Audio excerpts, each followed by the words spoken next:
Through the years, I found myself living separate lives. I lived in the business world, and I lived in the church world, and I lived with my family and friends. These were often in conflict as I felt a real challenge to keep them separate.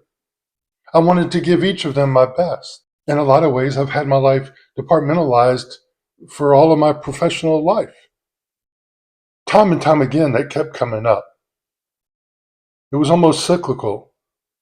Every few months, it would, every few months, it would just hit me that this can't be the right way.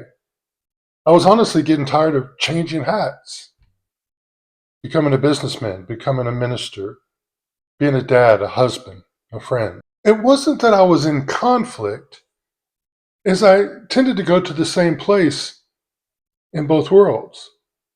It just so happened that in business, I called it my intuition.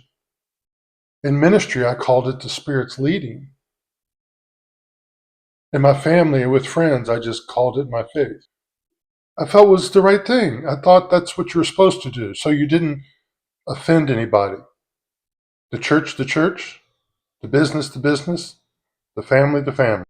As I've given myself permission to be me, a minister in business or in business with the ministry, as I have discovered and allowed myself most recently to be a businessman in ministry and a minister in business, we have found with our clients we're having exponential impact.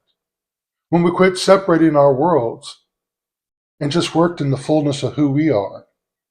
I remember walking into our firm's conference room one day and we were meeting a new client. And as I went in and sat down and the client came in and joined us, when I was introduced to him, he said, "I think I've seen you before. I think I know you."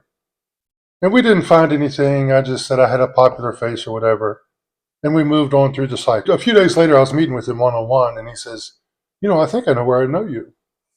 And I said, "Where is that?" He says, "At the corner cafe. I see you there." And his business was in a part of town where I literally had breakfast every morning. So I said, "Oh yeah, that's very possible. That must be it."